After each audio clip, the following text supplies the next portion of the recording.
Ryan, can we head back now? We've been searching this forest for like 10 minutes. Come on, man. We're almost at the center of the woods. Where's your sense of adventure?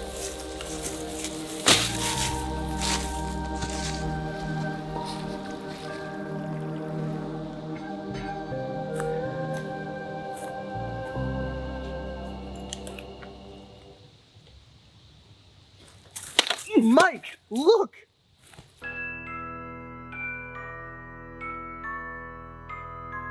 The Sacred Sandler Scroll. Finally, we'll know every Adam Sandler movie ranked best to worst. Okay, guys, but make it quick. This place is giving me the creeps.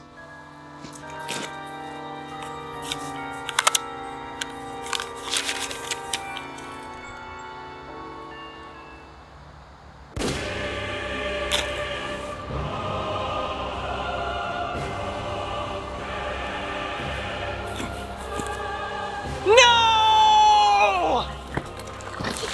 Ryan! Kyle, what the fuck? Thanks for leading me to the scroll. And you're burning that. Kyle, why are you being a little bitch? Why are you being a little bitch, Kyle? Oh, I'm not Kyle. Adam Sandler? How? Why? Now that the scroll is destroyed, the only way to find out which movies are the best is to watch them all. That is literally the least of my concerns. This is me. This is how I win.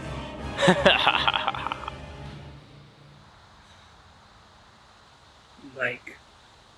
Ryan! I'm not gonna make it, man. I need you to do me a favor. Yes! Anything! I need you to watch every Adam Sandler movie. What? No, except for that. That's impossible! I have to do it. It's the only way to know the ranking. Ryan, that's like 41 movies! Mike, if I somehow live and you don't watch those movies, I'll fucking kill you. Okay. I'll watch them. Do it. For me. Ryan? No. Ryan? Ryan!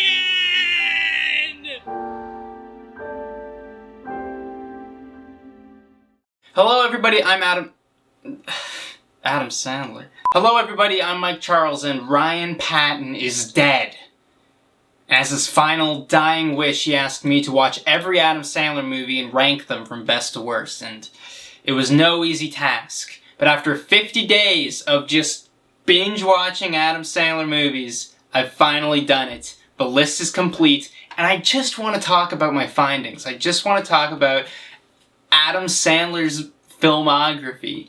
Before we do that, I just want to get some things out of the way. First thing is, this is an opinion list. This is my opinion. Unfortunately, the official ranking was destroyed by Adam Sandler himself, and there's no way of us knowing what the actual order is, what the actual best to worst order is of Adam Sandler's movies. But I watched all the movies, so hopefully my opinion is worth something. When I rate movies, obviously I consider, is it well made? Is it engaging? Does it have and serve its purpose? But on top of all that, I think rewatchability is the most important factor. Am I willing to watch it again? And obviously this is more of an emotional response because different people will want to watch different movies more. Again, this entire list is my opinion. Movies like Freddy Got Fingered, objectively, not a good movie. But I love it, and I will watch it over The Godfather anytime. So don't turn the comment section into a war zone just because I prefer Grown Ups 2 over Grown Ups 1. At the end of the day, it's an Adam Sandler movie, and who gives a shit? Another thing that affects the rankings is the context I watch the movies in. Because there were nights where I'm up at 2 a.m. on my third Adam Sandler movie, and you know what? Maybe that had an impact on my overall enjoyment of the film.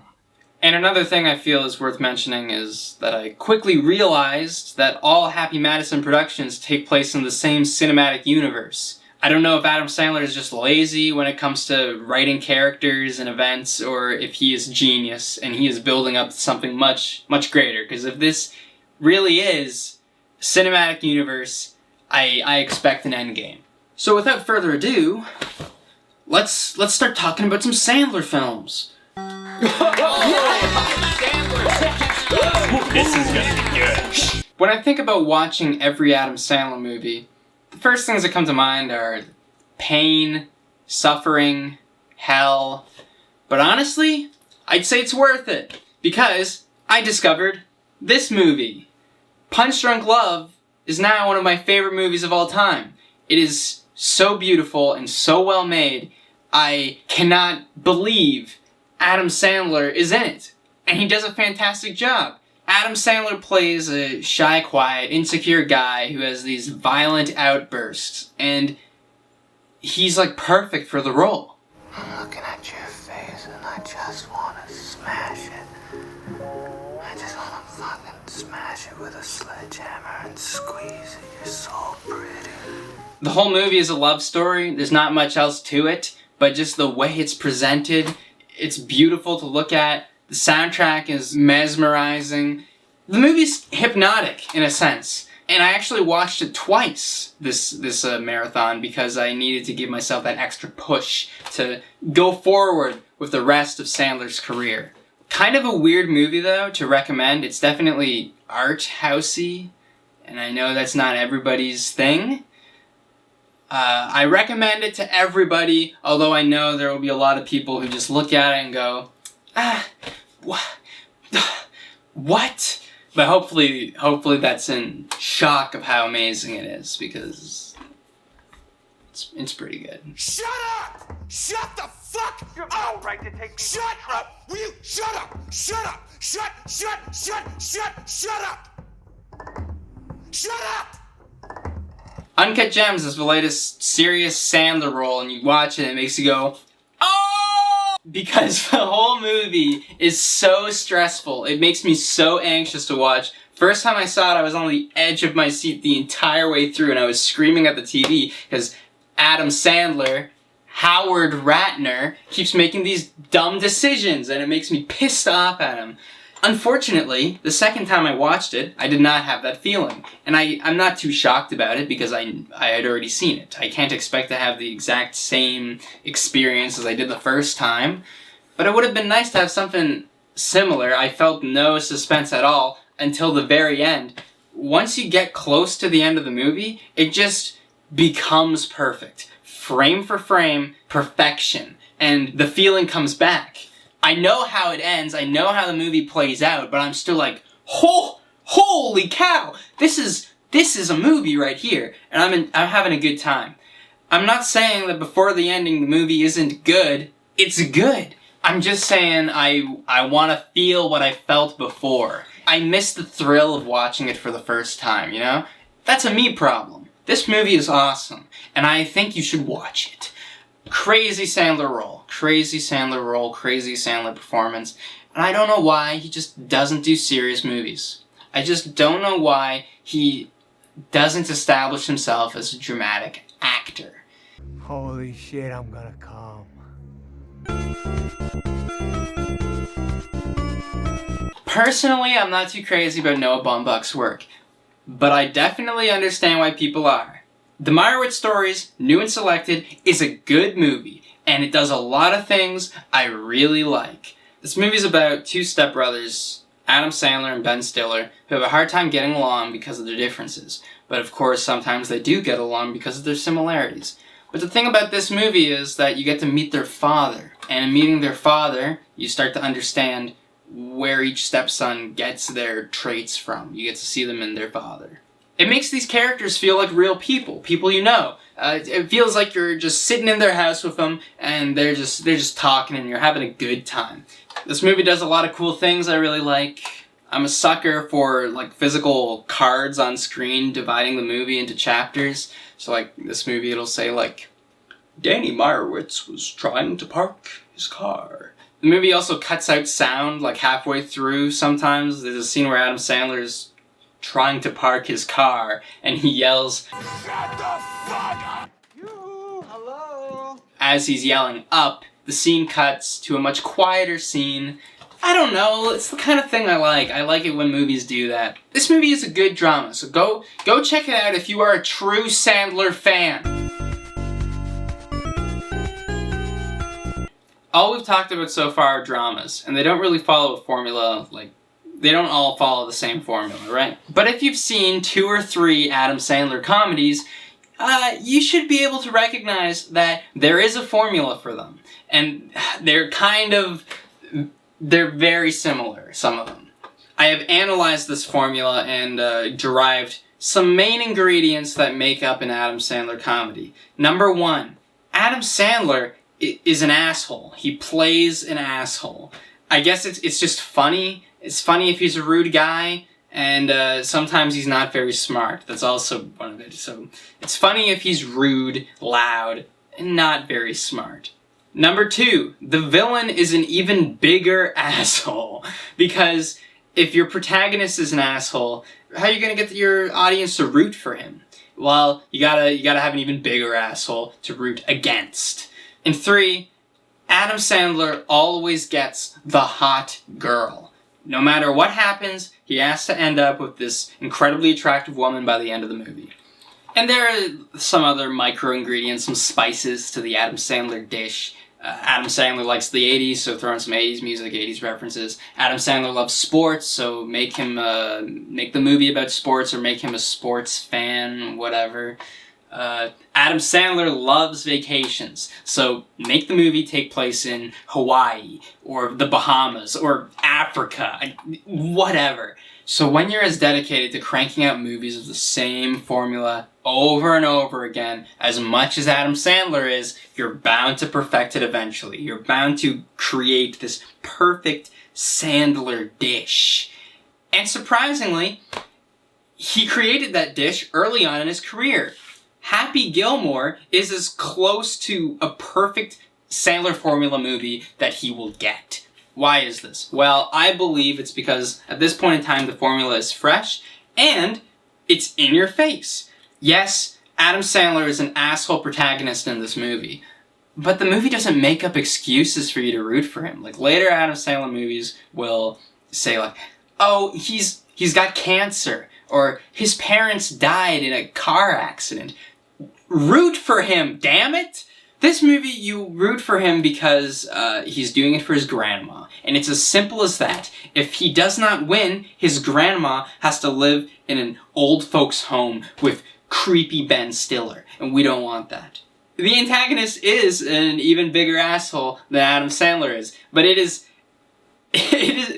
so in your face, it's funny. Like, it's actually funny. I think there's a scene where he makes out with Adam Sandler's grandma. It's a dream sequence, but he's evil. He's an evil man. He has no reason to buy Adam Sandler's grandma's house before Adam Sandler can buy it back.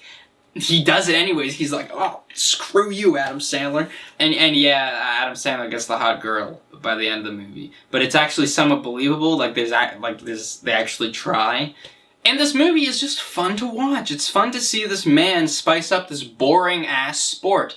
Don't get me wrong, I love me some golf, but I'm not gonna sit down and watch it on TV. If I'm flipping through the channels and I want to watch a sport, I'm gonna watch something like women's volleyball, you know what I'm saying? Anyway, this is the best Adam Sandler comedy. That's not even, like, an unpopular opinion. Like, everybody says that. It's one of the greatest. It's fun to watch. It's consistently funny. I'm lolling on the floor. I would definitely watch it again, and I probably will right now. I'm gonna go watch it right now. They wouldn't let me play on the Pro Tour anymore. Oh, I'm sorry. Because you're black? Hell no. Damn alligator bit my hand off. Oh my God! I went into this movie with incredibly low expectations because it just looked so boring. But it's pretty good. It's a pretty good drama. As of right now, January 2nd, 2021, I've never cried during a movie. Like, I've never, had tears stream down my cheek. Hey guys, Mike from the future here. Basically, I filmed this review a long time ago, and I've not only seen way more movies since then, but I've also cried during way more movies since then. Here are some movies I've cried to. Okay, thank you, bye. But this movie made me tear up twice. And I cannot believe an Adam Sandler movie was able to do that to me. Adam Sandler plays a man who lost his family in 9/11, and throughout the movie you slowly see him open up to Don Cheadle, and when he's talking about his family, it just makes me sad. I just think it is so good. It definitely starts to drag after a while, it becomes more of the same thing, and there are some really weird scenes in it. I just thought that if you wanted me to, I would. With my mouth. I would. But at the end of the day, it's a pretty decent movie. And I just want to add that the court scene in this movie is unironically funnier than any other court scene in an Adam Sandler comedy. I'm curious, how old are you? Well, what does that have to do with anything? Dr. Feynman. That question sucks, Your Honor. It's actually a good question. No, it sucks. It sucks. I don't know what it is about court scenes in movies, but like, court is supposed to be like this serious place. I want to say it's one of the most serious places you could be. So there's something about people cracking jokes in a courtroom that are just like, I'm no longer immersed in the Adam Sandler film. Reign Over Me. It's a good movie. It's good. It's a good movie.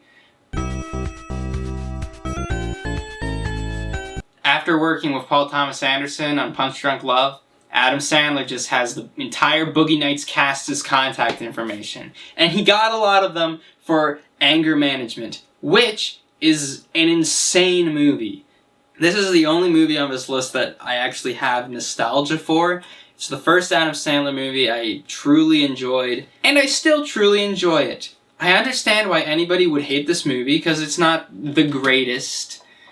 I just think it's funny. I just think it's as simple as that. It's just funny.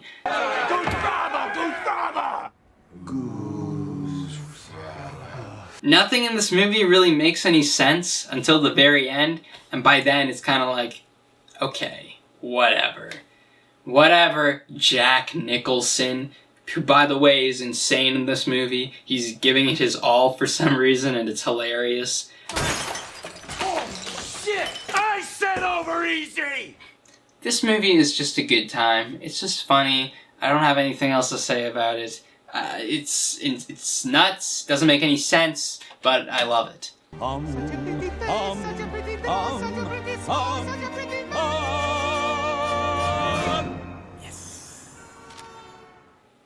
I really like this movie. Read a lot of reviews, a lot of people hate it, and I guess I see why, but I don't know, I thought it was funny. This bad boy's gonna light up the dessert table. You ate some. I ate like 1/50th. Jeez. I was pretty much just impressed with the fact that the entire movie kind of follows this setup-payoff rule. The movie's divided into 7 days, which, as I said, I love, because you got the card that says, like, Monday, Tuesday, Wednesday. I think it's cool. Each day kind of introduces more characters, or more scenarios, and then the days following that kind of build off it, which I think is cool. And it gets to the point where there are just a million characters, and it should sound like really difficult to follow and remember who's who, but it doesn't really matter, because every character is so one-dimensional, it's just like, oh yeah, whatever. And before we talk about it, I just want to say that one major element of Adam Sandler's movies is this point-and-laugh sense of humor, this idea where you see someone, you point at them, and you laugh at them for being them, because they're some kind of freak, and it's funny to laugh at them. Like, oh, it's funny because you've got one eyeball, and that's not normal.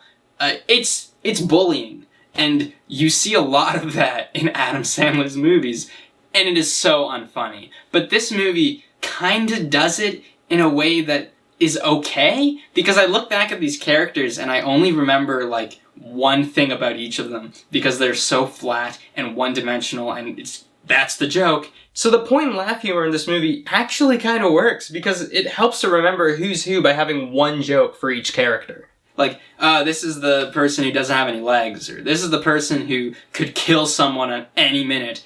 This is the girl who loves dicks. And I just want to say, dick-loving girl is my least favorite thing about the entire movie. Have you tried the Dickerish yet? I'm already in the middle of this Jell-O shot. Oh, you're gonna love it. Has a very accurate aftertaste. Okay, Sarah! Also, All the music in this movie is Billy Joel, which might seem like a weird Adam Sandler choice, but there's payoff to it. Like, there's an explanation by the end of the movie, and it works, and I think it's cute. I think it adds theme to the overall movie. There are later Adam Sandler movies where the soundtrack is exclusively one artist, and no one says anything about it, and there's no reason. I understand if you're watching this video now and saying, this guy's an idiot for liking this movie, dislike, unsubscribe. I totally get it. I think it's funny. I think it's funny. Also, Steve Buscemi's in this movie quite a bit, and I think that's a reason on its own to watch it. You don't see much Steve anymore, you know? You know what I'm saying? Just impressed that this movie has a heart. 50 First Dates is a fairly decent rom-com. It doesn't have the cliche ending I thought it would have. Like, yeah, it's a happy ending, but I mean, I thought she'd get her memory back. That would have been the lazy way to go, so I'm happy they didn't do that. This movie's actually pretty cinematic, too. Like, it feels like an actual movie. Like, I'm watching these movies in chronological order. I'm going from, like, this to this, and then we get to 50 First Dates, and BAM! Like, we get the letterboxing, and it looks like an actual movie. It feels like I'm going to a theater to indulge myself in a cinematic experience. The characters in this movie are pretty fun to watch, aside from two of them which are clearly point and laugh kind of humor. Like, whoa, what's up with these guys? They're not normal, that's funny. Wait, what? They're a couple now? Wow, how zany. Ooh, shut up, because here comes one time only opportunity. What I will do now is go into your office and become naked.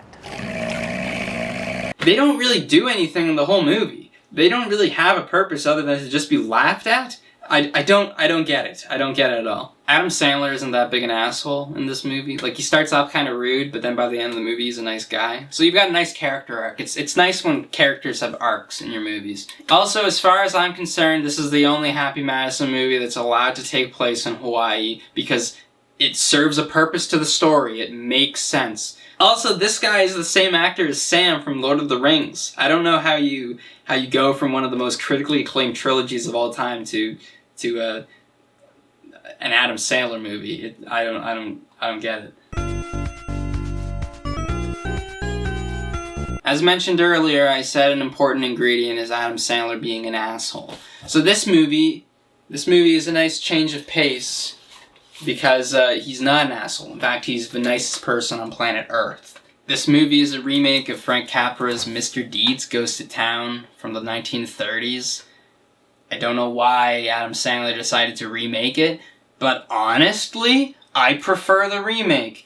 Looking back at the original, kind of boring, but that's just my opinion. I can't criticize the story too much because it's taken right from the original. I will say though, I don't really understand why Winona Ryder doesn't realize she's being a bad person sooner. Like, she's recording Adam Sandler without consent, and then removing context from the recording, making him look like a bad person. Yes, the woman does that in the original movie, but I found in the Adam Sandler version, you don't really see her realize, like, oh shoot, I'm the bad person. In the original, you see her slowly realize it.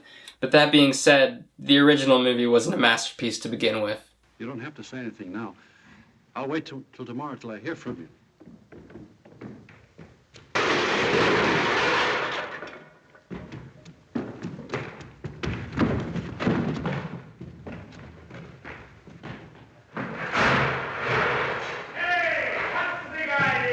John Turturro is also in this movie, and he's really fun to watch. There's also a nice little twist at the end that wasn't in the original, so, good job, Adam Sandler. Good job. You mean like this?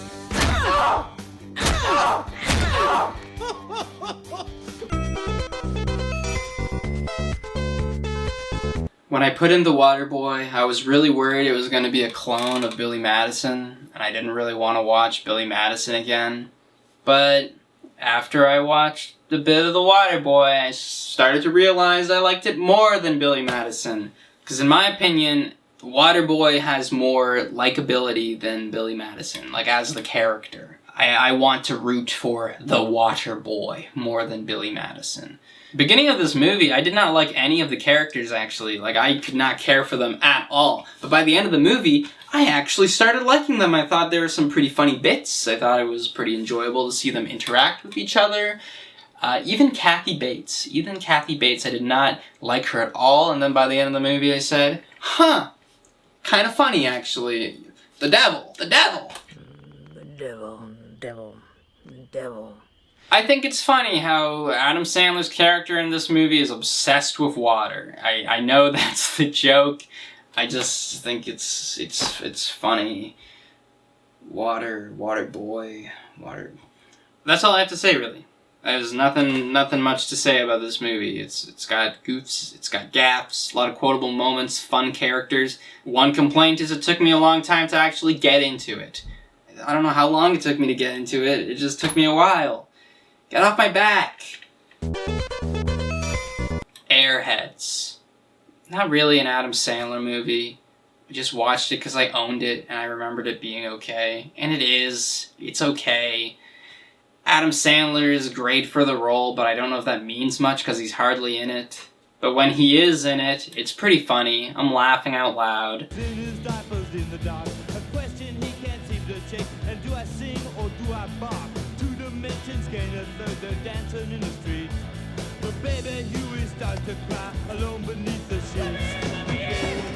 Adam Sandler still gets the girl, but I'm not going to hate on it too much because it's kind of funny. But at the end of the day, this movie is just an inferior comedic version of Dog Day Afternoon, which, by the way, is an incredibly good movie. So if you want to watch Airheads for the story, just watch Dog Day Afternoon.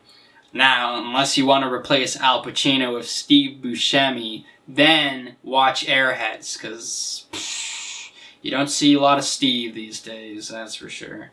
All right, against the wall. Come on, tough. Seriously, move it. I'm not scared, Pip. Come on.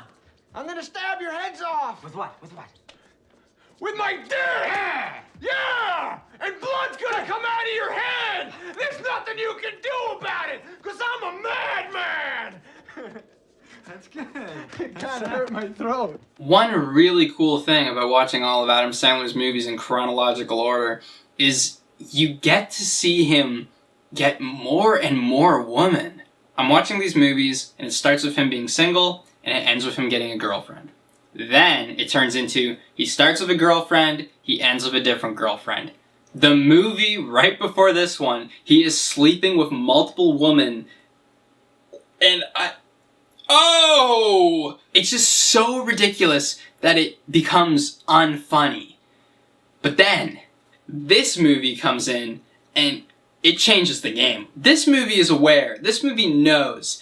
This movie says, yeah, women want me, men want to be me, I'm a sexy guy, and I love to have a lot of sex. The movie starts off as this insane action parody where everything is over the top and in your face, and it's awesome and it's funny. John Turturro running on the ceiling. Why? No reason. Just no reason. It's just funny. But then the movie does this switch where it replaces all the funny action with sex with older women. And for a while, it's still pretty funny, but then the joke gets a little old. It gets a little old, you know what I'm saying? I just wish the movie kept up with all the crazy action, because it was funny. But you know what? The movie is still pretty funny, like even like the side bits. It's fun. It's not technically good, but like it's enjoyable. Like, have some friends over, just watch You Don't Mess with the Zohan, have a good time. I will say, the movie is movie's a little longer than it needs to be, but beggars can't be choosers. I don't like The Wedding Singer. I know. You suck. I know. One of Adam Sandler's so acclaimed greatest movies. I just don't care for it. The movie's okay. It's an okay movie. I just personally cannot get over how 80s it is.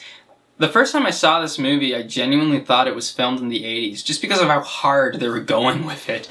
And I joked with some friends I was watching it with. I said, like, oh, do you think all the songs in this movie are popular because they were used in this movie?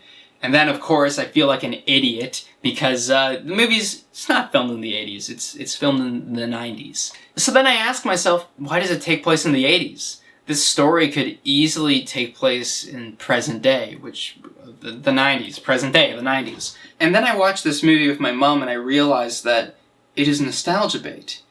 It is banking off the hopes that people will watch the movie and reminisce of the days of old, reminisce about how great the 80s are. And that's okay. It's okay to make movies that do that. But it gets to a point where the movie goes out of its way to be 80s. There's a scene where like a lady's got a Rubik's Cube and she's like, what is up with this thing, am I right? And it's like, okay, I get it, it's the 80s. Even with all the 80s stuff aside, I still think the movie is just okay. Like, it's not that funny, it's not that engaging, the plot is kind of generic, and rom-coms just don't really do it for me. They do it for my mom, though. My mom loves this movie, and she wants to buy the soundtrack. The soundtrack's pretty good. But... Yes, it's ladies' night, and the feeling's right. Oh, yes, it's ladies' night. Oh, what a night. The villain in this movie is really lame and not threatening, mainly because he remains unaffected by the outcome of the film. Sure, Adam Sandler steals his girl, but he never really loved her to begin with. One, he's cheating on Drew Barrymore, which you don't do that. You don't even think about doing that. And two, there's a scene where he just tells Adam Sandler that he's cheating on Drew Barrymore. You don't know, you're not friends with Adam Sandler. You don't know him. The villain has no reason to care about what happens to Drew Barrymore because he clearly never loved her. So, by the end of the movie, he doesn't lose, he doesn't suffer. I want to see him suffer. You're going to the mental institution. Beat it! Movie just does not do it for me. But I will say, the ending of this movie is just so hilariously bad. I get a kick out of it every time. Like, it's doing the thing where, like, Adam Sandler and Drew Barrymore are on the same plane, but you don't know they're on the same plane. So every time they cut back to each other, you get this shot of a plane flying accompanied with, like, upbeat rock music for like 2 seconds at a time. It's the funniest thing. You've got Drew Barrymore's boyfriend saying, "Look, I don't want to change seats because the lady with the cart always hits my elbow." And then Drew Barrymore gets hit with the cart, and it makes this sound effect. And then Billy Idol is there, and they're just assaulting Drew Barrymore's boyfriend. It's good. It's funny. It's good, but I don't know if I think it's funny for the right reason. Oh my god. The Mile High guy is Glenn. They're on this plane. No way! You guys gotta help me. Right! Yeah! In this movie's defense, I will say it feels like an actual movie, whereas later movies feel like they're generated by a computer-fed prompts. Adam Sandler is a gamer. Yeah, I don't like Billy Madison. I find Billy Madison such an annoying, unlikable character with no redeeming qualities. Why am I rooting for him? Why should he run his dad's company? Like, he can't. And he's just such a jerk. He's such a rude person to everybody. The movie starts with him running to get his porn magazine in the mail. He's trampling over like this nice looking garden, and then he's chasing an imaginary penguin. This isn't how you introduce a character, at least not to me anyways.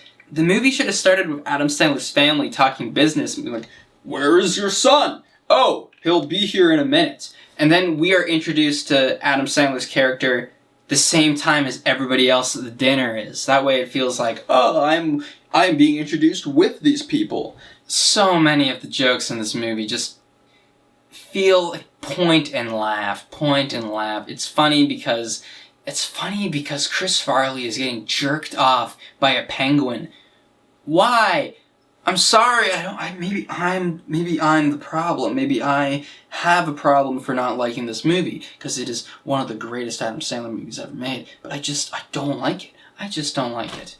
There's a scene where a kid pees his pants, Adam Sandler goes goo, and then the solution is to walk over to the well and make it look like he peed his pants. when he could have easily just taken the kid to the well and be like, oh, he accidentally got water on his pants. It looks, he didn't actually pee his pants. You ain't cool unless you pee your pants. Wow.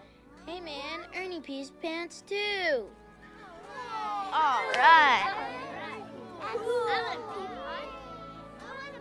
If peeing your pants is cool, consider me Miles Davis.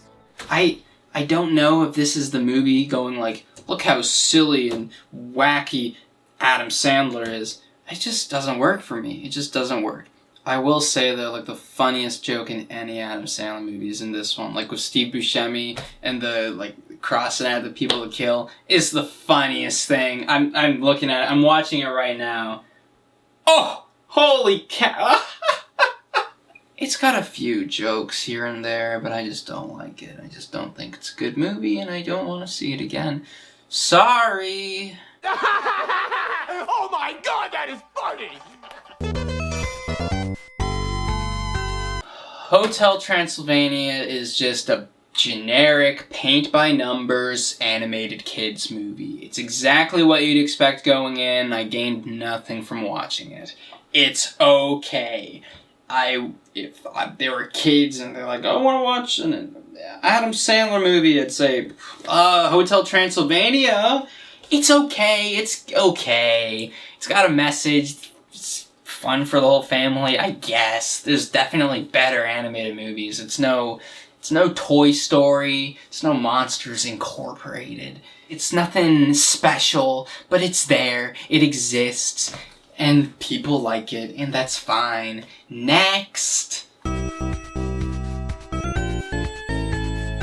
Murder Mystery is yet another okay Adam Sandler movie, and the fact that it's a mystery automatically forces you to be interested in it, because you gotta know who did it. You gotta know who killed Mrs. Bluesberry in the dumpster in the backyard. You have to. The murder mystery is generic. I wasn't shocked at anything presented. They hit me with who did it, I'm like, oh, okay. And then they hit me with the twist, and I'm like, oh, okay, I guess. I wouldn't watch it if I wanted to watch a murder mystery. I'd watch something like this, or maybe one of these. Biggest problem with the whole movie is Adam Sandler's chemistry with Jennifer Aniston. I assume what they're going for is this touristy kind of vibe, because obviously they're tourists. They're outsiders in this environment. They're on vacation. But I just don't feel, like, I watch the movie, I don't think they're tourists. I think, oh yeah, they're actors. I'd expect them to be dressed up in a touristy fashion, talk really fast to one another, they're very excited to be here, and they're constantly professing their love for each other. Oh, this is almost as dramatic as when the Carlsons were at our barbecue. Oh, I was just thinking the same thing. Oh my goodness, you make a mean burger, Mrs. Aniston. I didn't get that vibe. I just see Adam Sandler kind of mope around on screen.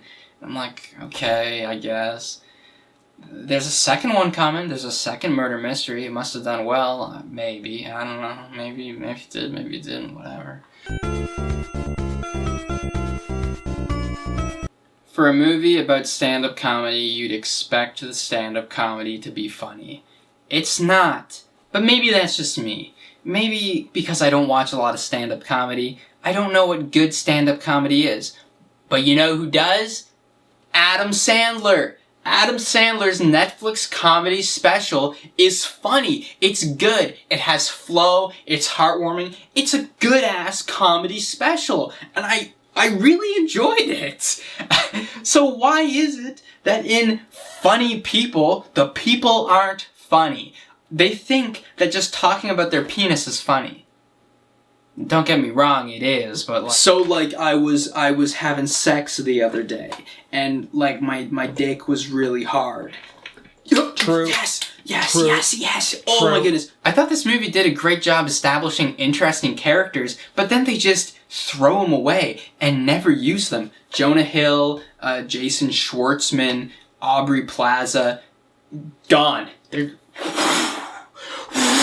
Adam Sandler plays this comedian who gets really sick, so then he gets really sad, but then he's not sick anymore, and then the movie just stops being about stand-up comedy and starts focusing entirely on Adam Sandler trying to get back together with his ex-girlfriend, who is now married. And Seth Rogen is here for some reason. Seth Rogen's there. He slowly vanishes away. Goodbye, Seth Rogen. Goodbye. Why do I care? I'm watching for the stand-up comedy and the funny Jonah Hill relationships, and then they show me this woman and her kid. They're happy without Adam Sandler, but Adam Sandler has to ruin it for them. My voice is going. I just want to watch a movie about stand-up comedians trying to make it big, and I want to see them use the relationships that they establish, because they've got something to work with. I don't know, I feel like I might have really liked this movie if it wasn't 2.5 hours long. This movie feels like multiple movies at once.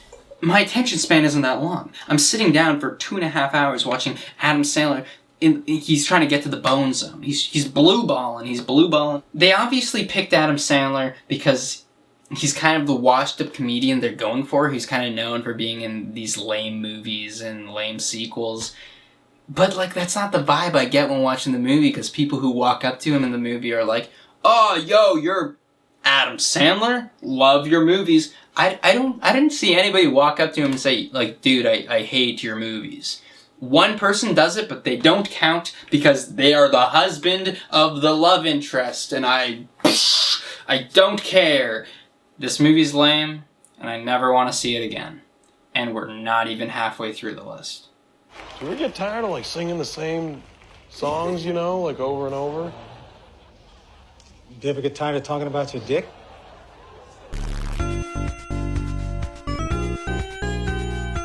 Big Daddy is another movie I'd seen a long time ago. I don't have any nostalgia for it because I didn't really remember anything about it, except that they go to Hooters. And now that I say that, I realize that it's just an advertisement. They just go to Hooters.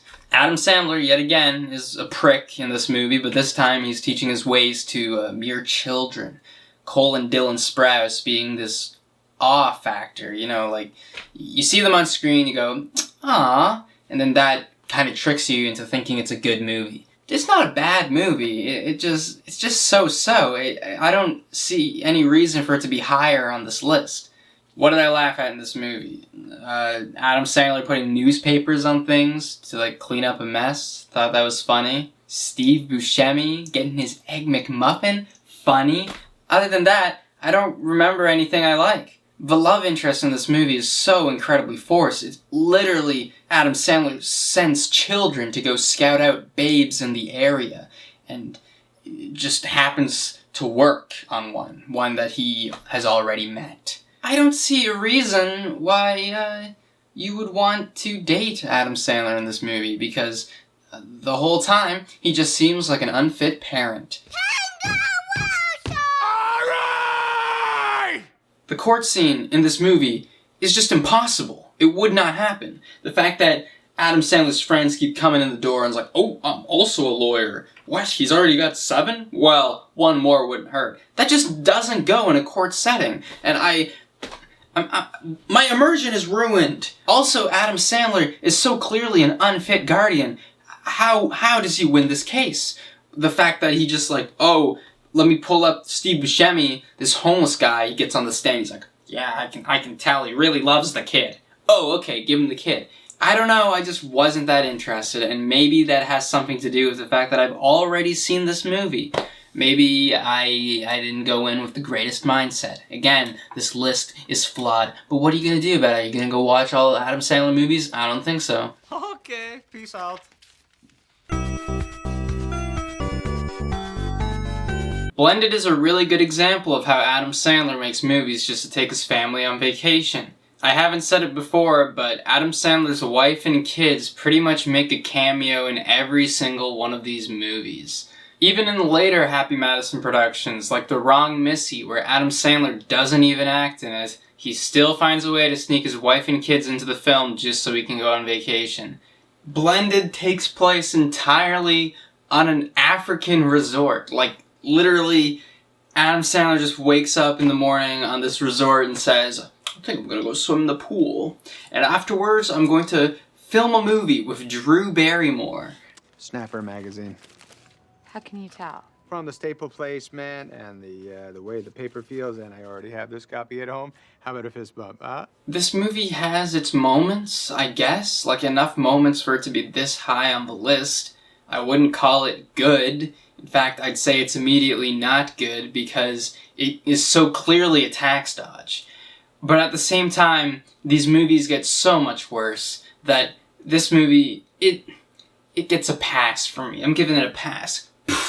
Pass. Oh yeah, and as if going on vacation wasn't enough for Adam Sandler, the movie starts with just a big Hooters advertisement. They're in Hooters again. He must really like Hooters. I don't know. Spanglish is not an Adam Sandler movie, despite what anybody tells you. It just isn't an Adam Sandler movie. He's not even the focus of the movie. The movie focuses on this single mother Mexican lady, and she needs jobs, so she becomes like a nanny or a housekeeper for this family. Adam Sandler being the husband of the family, and the whole movie you're just watching her. You're watching the housekeeper keep houses. She has a daughter, and she tags along and becomes friends with the family, I guess. Nothing really happens in this movie. I got her just a little first day to new school present. It's just a little something from me and Bernie. What did we get her? Adam Sandler is okay in this movie. Like, he plays the role fine, but it's not a very difficult role to play. There's this one scene near the end where they try to ship Adam Sandler with the nanny, but then they just don't go for it, which is, it's okay, I guess. But like, what's the point of the movie? What happens? This movie is so boring to me. I wish I did not watch it, and this is one of the better Sandler movies according to the internet. I also want to say, right out of the gate, the movie opens with some awful voiceover narration. I think I have been pointing toward this essay ever since the day 12 years ago in Mexico when my father left. Just so pointless and poorly done. Hubie Halloween is not a good movie. It's a bad movie, in fact, but I had a lot of fun watching it. And one of the reasons for that is this is like the last movie I watched because it came out last Halloween. So after watching every other Adam Sandler movie before it, I've really started to understand the lore in this Sandler-verse. So when I see the movie open with Ben Stiller reprising his role as Hal from Happy Gilmore, you know I'm hype. You know, I'm in my seat. I'm like, yes, yes, yes. Ben Stiller. Ooh, he's got the mustache. He's like, oh, it's me, Ben Stiller. Someone has escaped. It's awesome. I'm cheering, and then you see the lady from Happy Gilmore, Julie Bowen. Julie Bowen is in this movie, and well, why is she in this movie? This movie doesn't need a love interest. I hate to be a rude guy, but who would fall in love with Hubie Halloween himself? Right out of the gate, I know I'm in for a treat when I see the movie starts off with Adam Sandler just blasting vomit out of his mouth, just for no reason. I think maybe he drinks like raw egg yolk or something, and then he just vomits, and it's so funny. I lolled so hard. And it's a shame, really, because there's some genuinely funny bits in this movie, but they either overuse them or just keep going with it. I guess that's kind of the same thing. Take this scene, for instance. We don't know who it is yet, but spoilers, it's Rob Schneider. Rob Schneider is just going around town pissing.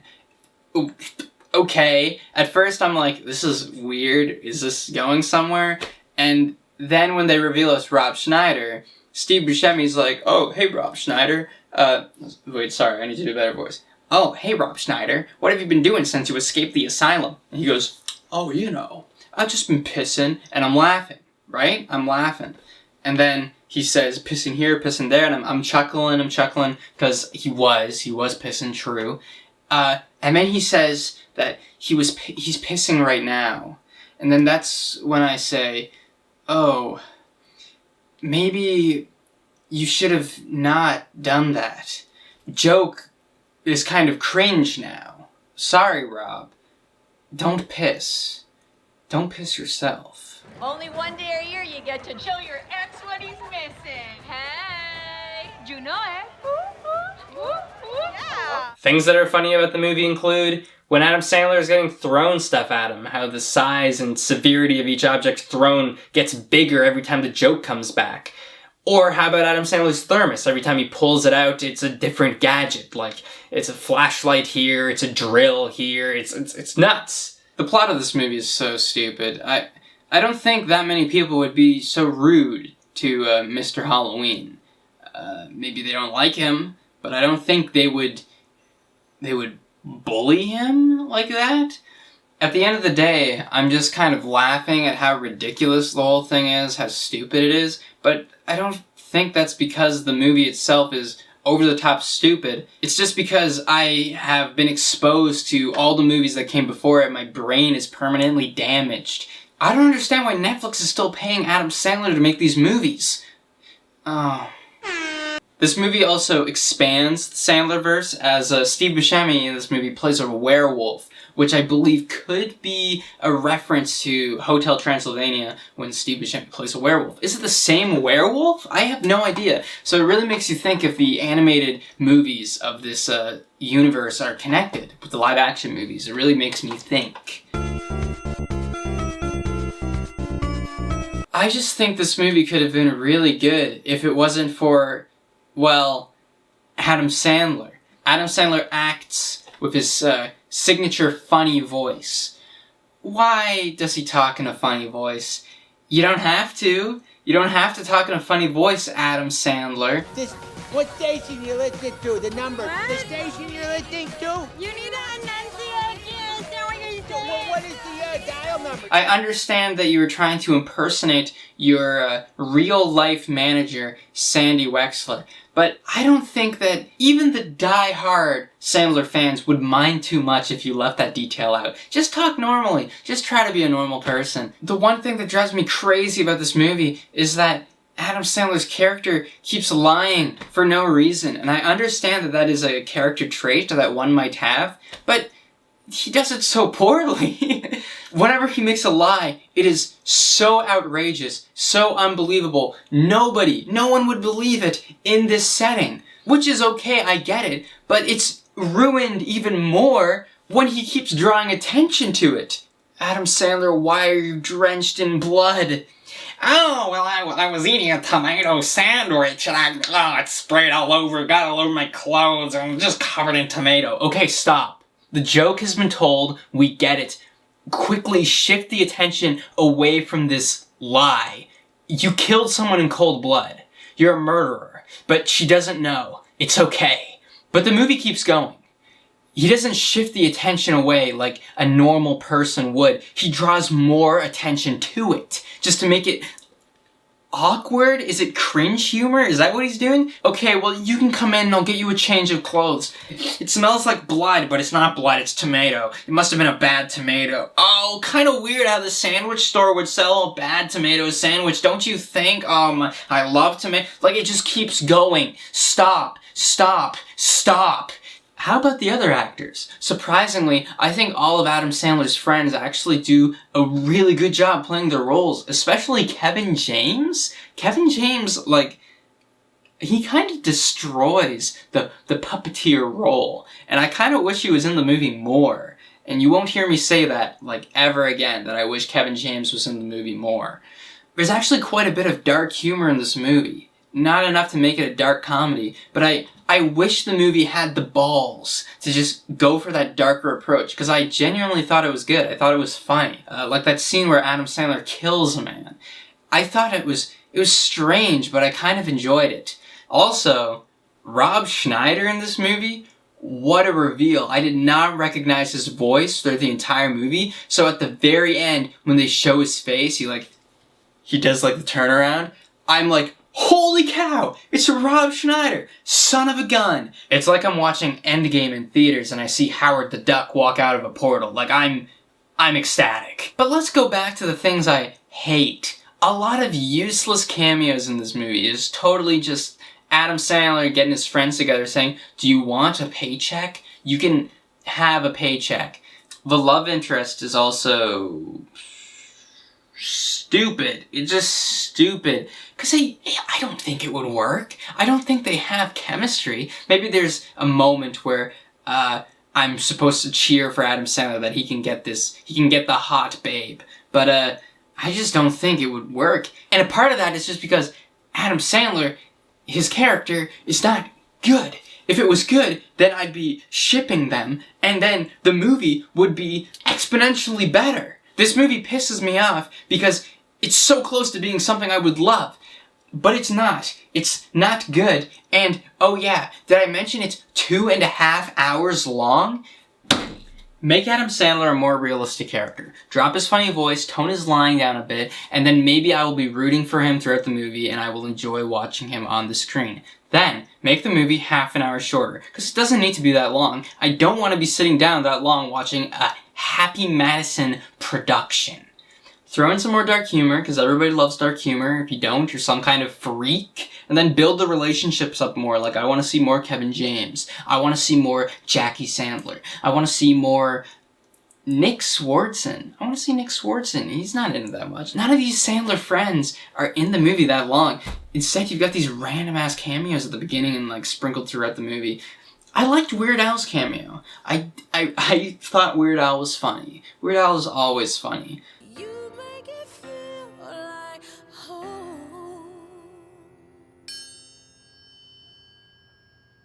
Bedtime Stories is the Adam Sandler movie that everybody has to watch at some point in their life. It's actually a grade 6 requirement here in Canada, so I remember watching that with many others in my class. When talking about this movie to a friend, she had told me that she remembered it being good, but she would not want to watch it again, and I think that is the perfect way to describe this movie, because I too remember enjoying this film when I saw it in grade 6. And if you remember enjoying it, don't watch it again, because it surprisingly is an Adam Sandler movie. I don't know why Disney thought Adam Sandler was the go-to for a movie. When rewatching it, I expected to just hate it a lot, but I didn't. I didn't like it, but a lot of that has to do with just the premise. Watching this movie feels like you're watching the same movie twice, because you've got the bedtime stories, and then you've got them actually happening in real life. That's the premise of the movie. My complaint is, I feel like I'm watching the same thing happen. But, as a premise, you can't not do that. You have to show that twice. Wow! What would I change about this movie? What would I fix? A character arc would be nice. I mean, there is kind of one, but I think, Adam Sandler throughout the entire movie is pretty selfish. I think it would have been cool to see, like, the movie starts off with him like, whoa, that was weird, why is this happening? And then he's like, oh, it's the kids. And then maybe by the end of the movie is when he gets selfish and then he starts to ask for personal gain. But he's asking for personal gain, like, as soon as he figures it out. Also, for a kids movie, why would the plot be about hotel management, like the ownership of a hotel, the rightful heir to a family business? It's such a weird plot for a kids movie. Make it about a school teacher. Make it about kids. The dream sequences or the story sequences, are they fun to watch? Not particularly. They don't really look good. I wouldn't say, oh man, my favorite part of Bedtime Stories were the Bedtime Stories itself. I'd say it is fun to watch them happen in real life, because you're trying to figure out, how exactly does he get kicked in the shin by a small man? And then you find out and you're like, oh, that's how.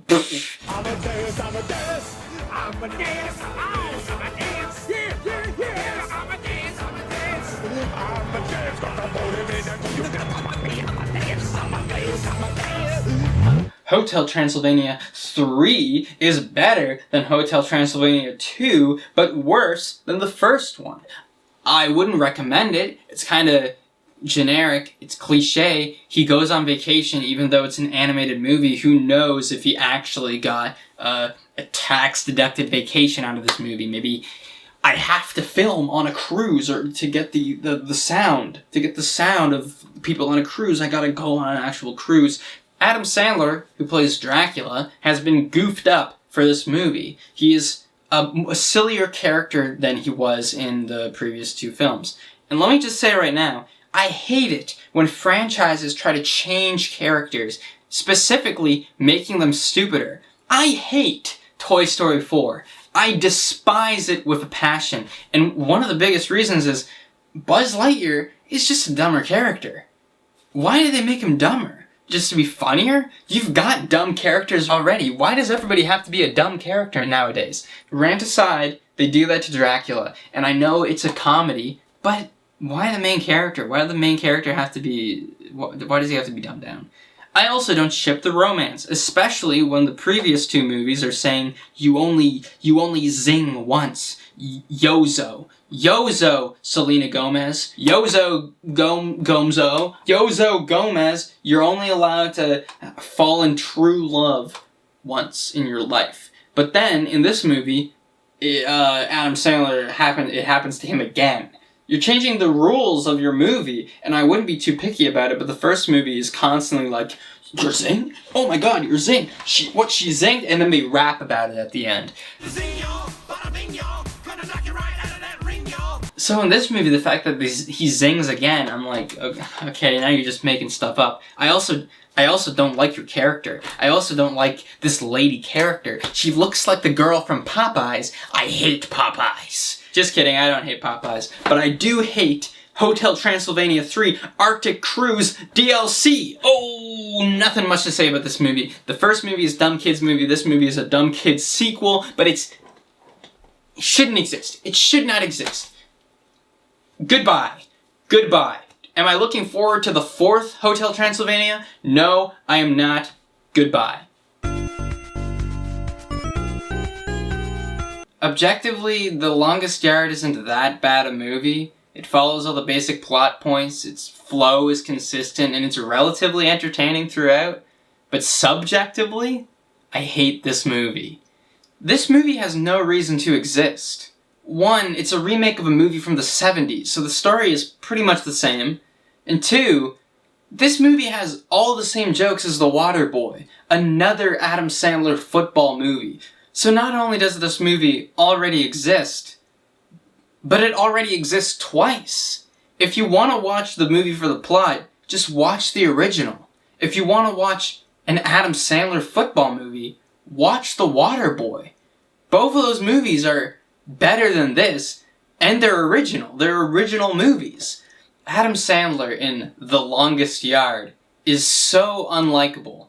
The movie starts off with Adam Sandler watching football, drinking, clearly living the life. And then he locks his wife in a closet, steals her car, drives around town drunk, and then starts verbally harassing police officers. And I love it. I absolutely love it when a movie comes to a complete halt just to verbally abuse someone. Point and laugh. Point and laugh. Anyways, Adam Sandler goes to jail, and then the movie starts. And then he has to make a football team with Chris Rock.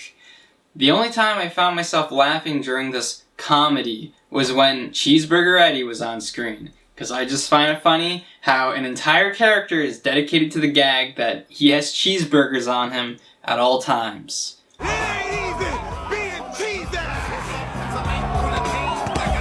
This was the movie that came out right before You Don't Mess with the Zohan. And again, I'm watching these movies in chronological order, so I'm seeing Adam Sandler like progressively get more and more woman throughout his career. And then all of a sudden this movie comes along and I'm pissed off because he's just with multiple women. Okay, so Kevin James goes to Adam Sandler's house to pitch the idea of pretending to be a gay couple. And Adam Sandler says, "Oh, I can't be gay. I'm so straight." And then as if on cue, 5 almost naked girls walk out of his bedroom and say, "We're thirsty." And then they go to the mini fridge to look for Gatorade. And then, as if that's not enough, Adam Sandler's doctor, introduced maybe 10 minutes ago, says, Oh, when you coming back, Mr. Sandler? I'm supposed to believe that Adam Sandler can not only sleep with multiple women, but that he can seduce an attractive doctor that he had met the day before? What? I cannot believe it, and Kevin James cannot believe it either. But that's still not enough. Adam Sandler is pretending to be gay, so he's also getting hit on by men, too. Surely, everybody wants to be with Adam Sandler, the sex icon that he is.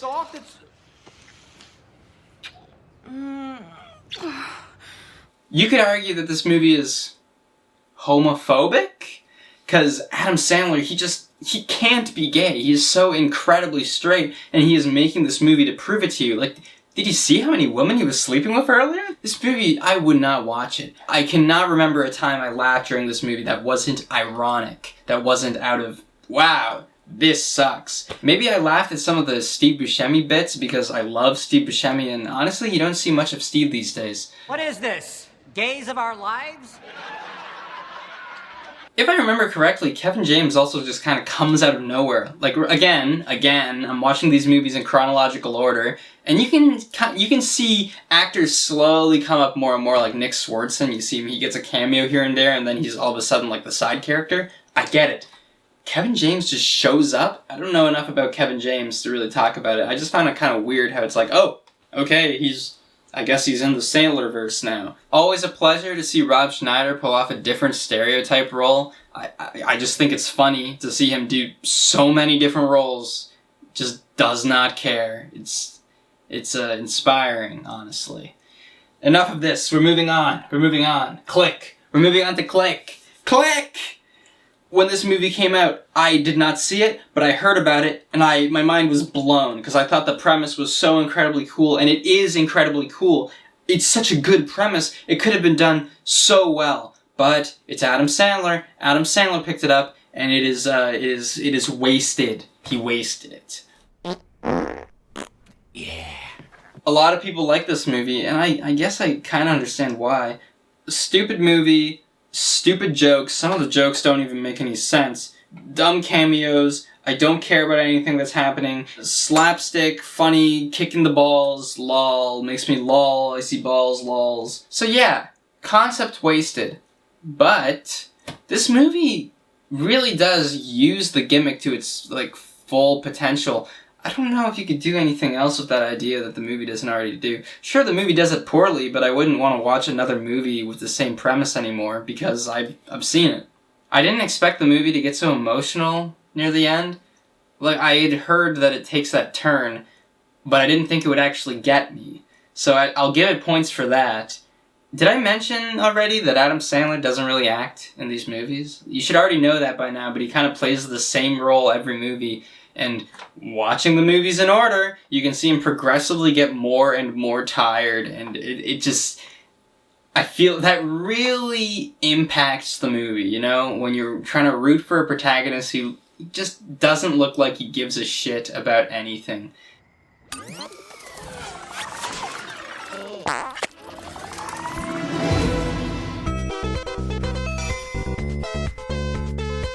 Men, women, and children! This movie's not an Adam Sandler movie, but I stupidly thought it was, because I saw his name pretty high on the cast list, the list of actors in the movie. He's hardly in it. Men, Women, and Children is about multiple characters dealing with their own little conflict. Each conflict is stemmed from or influenced by technology, and the moral of each story is that technology is bad. It just reeks of boomer. Like, the movie just feels like it was written by a grumpy old man. When a movie has this many characters, I'd expect it to be an anthology film, you know? Telling each little story one at a time, one after the other, so the viewer can really focus on each individual story. This movie isn't that. Instead, it tries to tell all the stories at once, jumping back and forth between characters. And that's okay. You're allowed to do that. It's just, normally, when you do that, the characters are interesting and fun, and I don't forget who they are. And again, when you have so many characters in a movie with their own subplots, usually there's a scene near the end where they all intertwine, they all combine, and there's a shared conclusion between all characters. This movie tries to do that, but it is so sloppy and, like, loose. Like, yeah, I guess those two stories connect. Also, some of the characters in this movie don't even have arcs. Like, how am I supposed to care about them if they don't even learn? Adam Sandler's performance is okay. Like, he's trying his best, I guess. Any problems I might have with him is probably due to poor writing, because it's not good. In fact, some of the lines in this movie are just the worst. How come you didn't respond to my message? What message? I wrote you on Facebook. Before you go, I want to give you a pamphlet about the dangers of selfies. Great. I don't even fucking like football, Dad, okay? I like Guild Wars. It's gone. I deleted it. Just boomer cringe, honestly. The whole movie is just boomer cringe.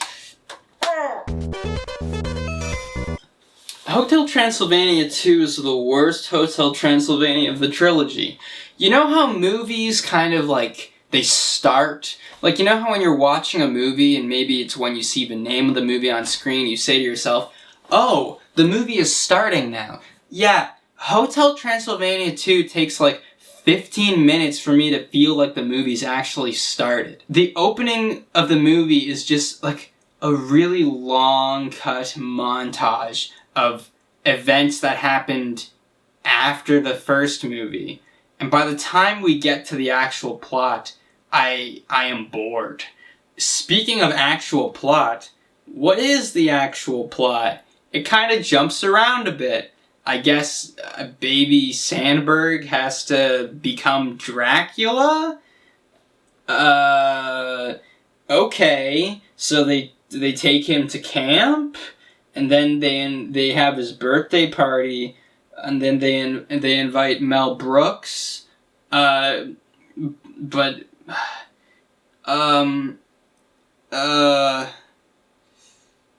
then there's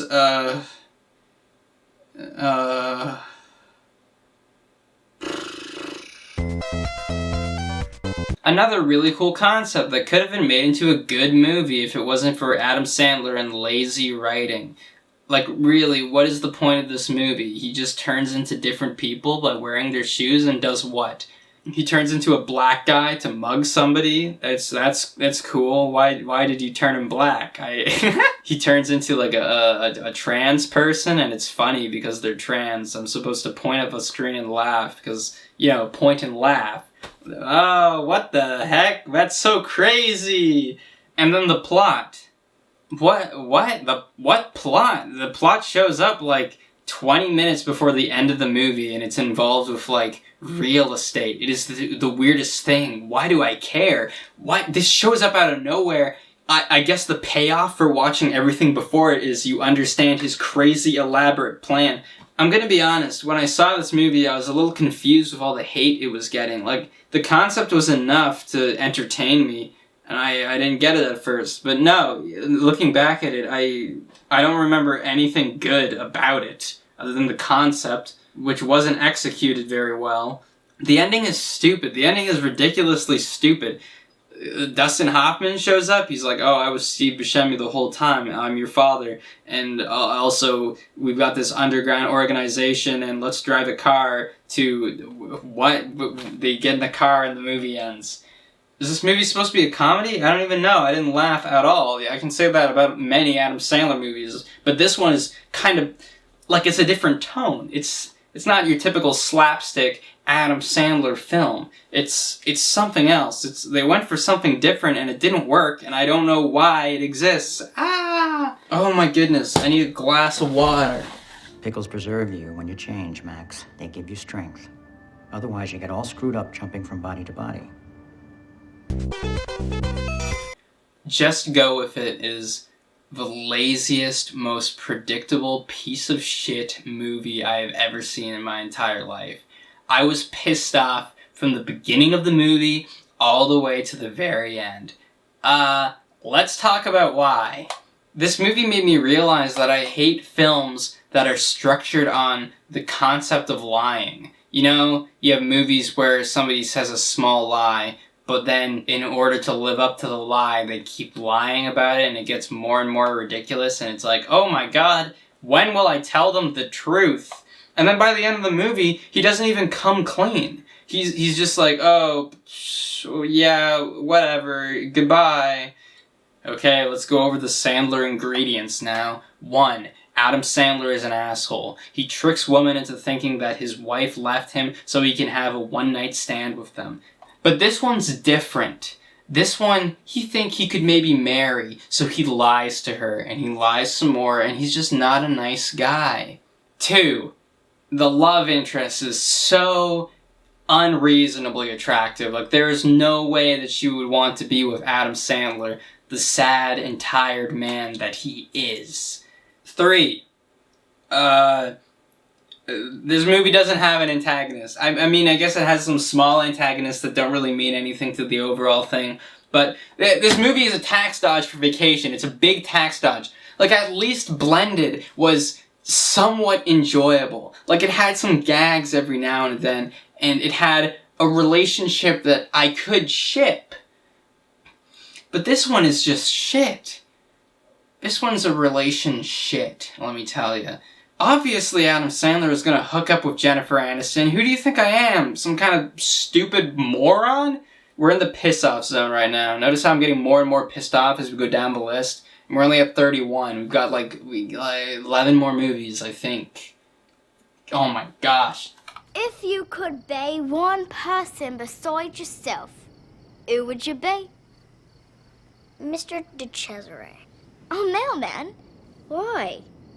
He just seems like he's got it all figured out. This movie is some kind of weird attempt at Adam Sandler expanding his range, I guess, his acting range. It's supposed to be a manly comedy, you know, the comedy where they talk about sex and crime and drugs, and it's supposed to be badass. Adam Sandler? A badass? A lot of unnecessary sex jokes that are just not funny, drawn out too long, cringe-worthy. It just is a sad attempt at being for a more mature audience. But I always say, when looking at movies that aim to be more mature, maybe you should focus on being a good movie first. You don't have to make your movie mature if you want it to be watched by mature audiences. Like, you don't have to talk about sex if you want your movie to be watched by people who have sex. You don't have to. Just make a good movie. And this movie is just boring. Like, it's a boring movie. I honestly don't care. I know I say that a lot about these movies. I just say I don't care. But I think that's really important. Like, a movie can't be good if it cannot even engage its audience. I'm watching this, I see Adam Sandler's ass, I think, you know, I don't think this movie's very good. The whole movie he's whining about being betrayed by his friend because, you know, he thought his friend was a criminal when actually he was an undercover cop. And the whole movie is about, I guess, the cop trying to deliver Adam Sandler to the police station, but then along the way they find out the police is they're crooked and involved in some crime, and I'll give it points for being different. It's early on in Adam Sandler's career. I'm not going to blame him too much for wanting to try something new. Good for him, because he can't just keep cranking out dumb comedies like this. You gotta go somewhere else. Who knows? Maybe if it wasn't for Bulletproof, Paul Thomas Anderson wouldn't have gotten him for Punch Drunk Love. Who knows? Maybe Paul Thomas Anderson loves Bulletproof. See you later, buddy. Man's best friend right here. Oh, you like that? Look at that. He's licking me because he likes to lick me. Not because he's trying to get close to me and then fuck me over. That's My Boys, another attempt at the raunchy comedy style, and in some aspects I prefer it over Bulletproof because it's not nearly as boring, but ooh boy. This movie is bad. This movie is full of unnecessary sex jokes, point-and-laugh humor, outdated references, and to top it all off, the film's entire plot is structured around the glorification of statutory rape. The movie starts with a very young Adam Sandler talking about how hot one of his teachers is, and she picks up on that, and they have sex, and they're caught, and she gets pregnant, and everybody cheers for Adam Sandler because it is just so cool. It's so awesome. Can we have this movie without that? Yes. Yes, you can. You can totally have the exact same movie if you get rid of the statutory rape stuff and replace it with some other awkward family relationship. Because at the end of the day, the movie is about a father-son relationship. You don't need statutory rape. But that would not change anything about the incest scene. That's right. The big twist of the movie is that Andy Samberg's fiancée is having sex with her brother. Statutory rape, incest. Because this is for mature audiences. This is a mature movie. The point and laugh humor in this movie is everywhere, and it's just awful. Entire jokes being, oh, it's funny because she's fat. It's funny because he's having sex with an old lady. It's funny because statutory rape. It's funny because incest. Just stuff like that. And maybe it's just me, but I don't think those are jokes. I don't find them funny. I don't think this is a funny movie. It seems like the movie comes to a halt every time there's a reference of some sort, like when everybody just starts saying, "What's up?" Like, you know, from that commercial. It's back. But aside from all of those horrible things in this movie, I will say that the last 10 minutes, right after the incest, mind you, is actually kind of funny and incredibly well shot. Like, the cinematography at the wedding is insane. I'm watching it and I'm like, whoa, holy cow, am I watching the same movie all of a sudden? Adam Sandler and Vanilla Ice sharing a Walkman playing upbeat music while running to the wedding to share the incest-related news is genuinely funny. And the fact that it was so close to the end of the movie almost tricked me into believing that it was a good movie. But thank God I came to my senses because not a good movie, not a good movie, not a good movie. Nothing much else to say about this movie. There's a bunch of reviews online. You can read or watch those if you care that much, which you shouldn't. But if you do, then you can go check those out instead of this, because maybe I don't know what I'm talking about. Huh? Going Overboard. Baby Adam Sandler? What the heck? It's his first movie, everybody. Can you believe it? No. Going Overboard is not a good movie, but I can't give him too much hate for it because it's his first movie. And watching it, you very quickly realize that this is just him having fun with his friends. Like, they had access to a cruise and a bunch of good-looking girls somehow, and they just wrote a movie about it. Probably on a napkin at the bar on the cruise. That is a great idea, Bob. Jokes, you hit it right on the head. But first, let's see a montage of some beautiful women.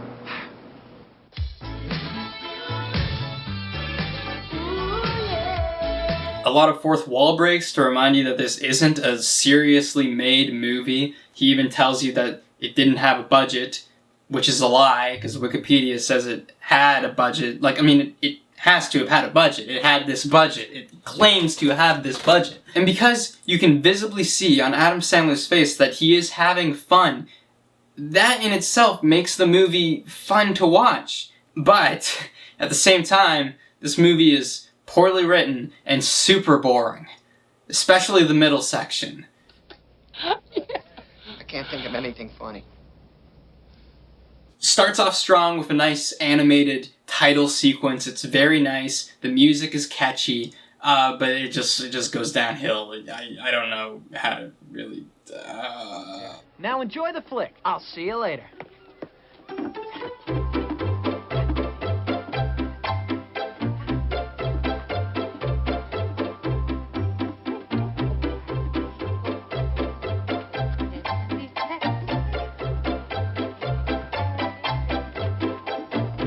So in case you didn't think I was upset enough about some of the movies we talked about today, I just want to let you know that right now we are entering the angry zone.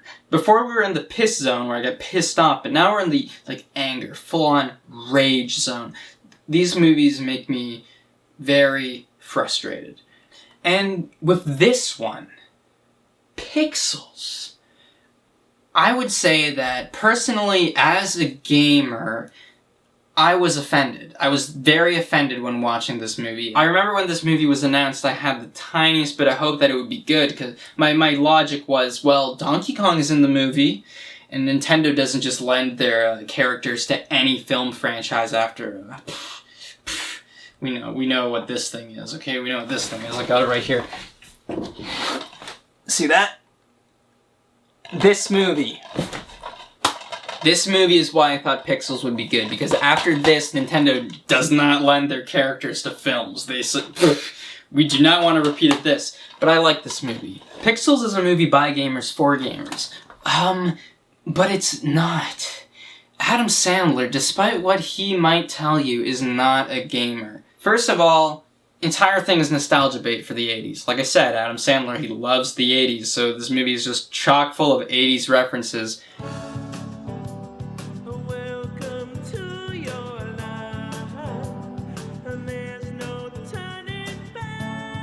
Next problem. Kevin James is the President of the United States? Why? Why would that happen? Who would vote for him? Obviously, you're allowed to joke that a president is an idiot. But you gotta draw the line somewhere. Saying he's illiterate? He can't read? Would you personally vote for anybody who can't read? There's a scene where Kevin James calls Adam Sandler. He says, Adam Sandler, it's me, Kevin James, the President of the United States of America. I need your help as a hardcore gamer such as yourself. Please come to the White House immediately. And Adam Sandler says, okay, I will be right there. And that's in the movie somewhere. The love interest in this movie is so horribly introduced. She's a sad alcoholic, and Adam Sandler hits on her in the first 2 minutes of knowing her. And by the end of the movie, I'm supposed to ship them. I'm supposed to say, yeah, they would make a great couple. I'm also supposed to think that Josh Gad and Hubert would make a great couple. What? Here's a problem. The rules of this movie don't make any sense, okay? So aliens come from space disguised as video games because they misinterpret the time capsule as a threat. And they want to play the game. So if the video game characters are aliens, how come there's a scene where Peter Dinklage uses cheat codes in real life? How does that work? I know it's supposed to reflect that he is a cheater, but how... The car he drives in is not from space? How would he make his car use a cheat code? Next problem is Hubert. Hubert is a classic video game character that true gamers all know and love. He has a voice. Like, he has a voice in his game. He has a language in his game.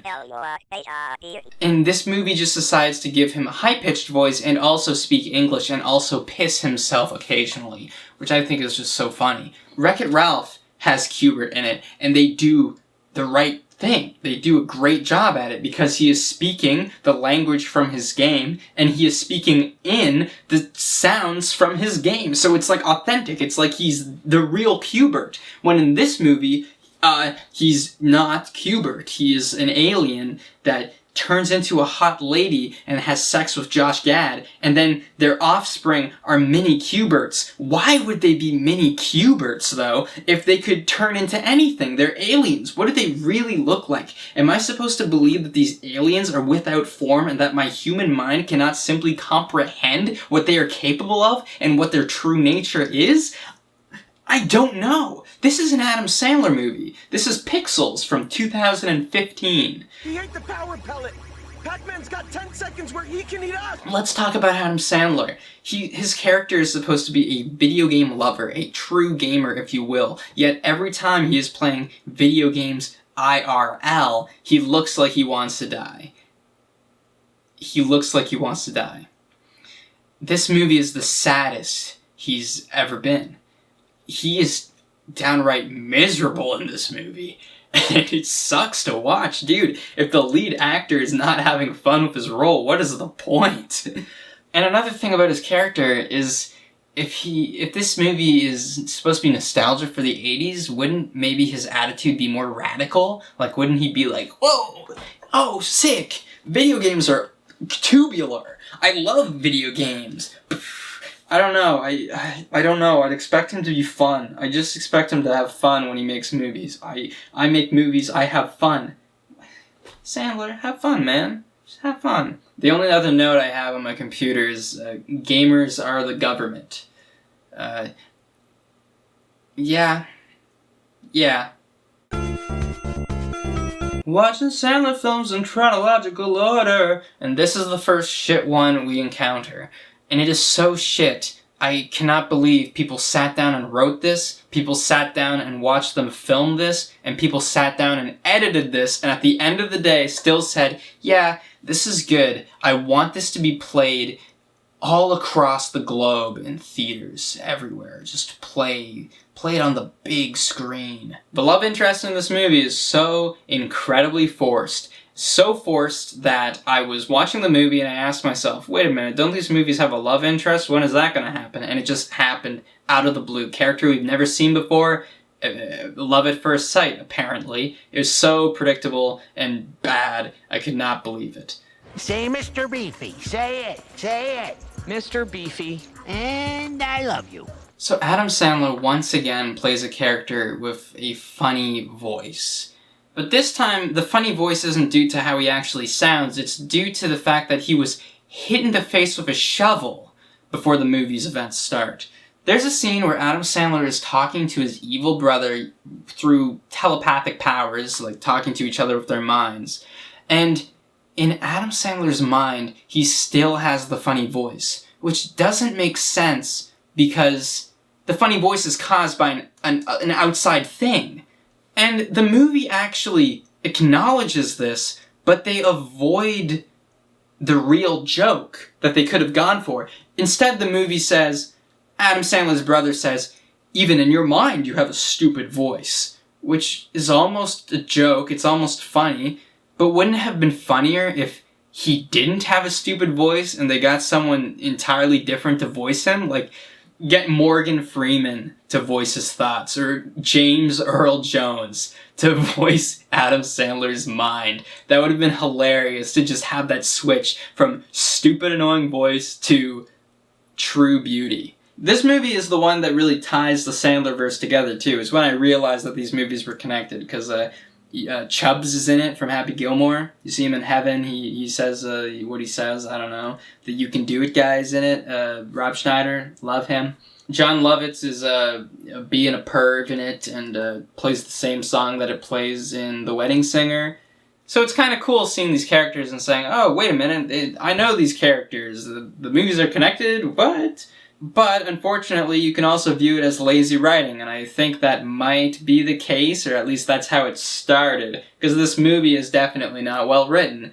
I'd almost say this movie is worth the watch if you want to see how insane it truly is, and how embarrassing it is, too, because it does not look good today. Let me tell you, the passage of time did not do it justice. Ozzy? Holy shit. No! You can do it, Ozzy! Fight his freaking head off! No! Spit him in the flash! Get here, Ozzy. The Do-Over is the third and, as of right now, final attempt at raunchy humor, and this one fails the most. Out of the other two we talked about, this one is the worst, in my opinion. The plot is so all over the place, is so unnecessarily confusing for an Adam Sandler comedy. The plot of this movie is basically David Spade is living a sad and pathetic life, so he and Adam Sandler fake their deaths and take over the lives of two random dudes they find. And then all of a sudden they find out that those two dudes are wanted dead by mystery people, the villains of the movie. And at the end of the movie, it's revealed that Adam Sandler faked his death and took over those certain guys' lives because he has cancer. And he almost had the cure for cancer, but his doctor was killed by these guys who also killed the guys they're impersonating or something, and now we're trying to find the people who want those guys dead so they can find the person that killed his doctor and they can get the cure for cancer? What the heck? And then to top it all off, it's a raunchy, mature comedy, so there's just lots of sex jokes all over the place and lots of sex. David Spade is a threesome with some random lady and Louise Guzman, and you get to see Louise Guzman's sweaty ball sack dripping all over David Spade's face, and I'm like, oh, this is real cinema. But once again, I'm almost proud of this movie for being different, because, after a while, all these Adam Sandler movies start to feel the same. They start to get bland and boring and unoriginal. So seeing a change of pace, I'm like, oh, okay, it's nice to see him try to do something different. But then they end the movie by showing the viewers just a topless old lady, and you see her boobs sag to the ground, and I'm just like, you know what? That is not how you end a movie. That was when I said, you know what? I'm not going to give this movie extra points for trying to be different, because this movie just hates its audience. Hey, if this was the redo, I'd hate to see the original. Ridiculous 6, more like ridiculous shit. When I saw this movie, I thought it was funny because of how stupid it was, but then I watched it again and I was like, oh wait, this is just stupid. I can see it being fun if you're like, you got a bunch of friends and you're drinking every time Rob Schneider's donkey shits all over the wall, but it's just not funny. If I have to pick one thing to complain about this movie and talk about it in detail, I'm going to say this movie has a poor sense of timing. There's like this unwritten rule of movies that when you have a repeating gag, you typically want it to happen 3 times, and you want it to be spaced out so it doesn't feel overused at any given time.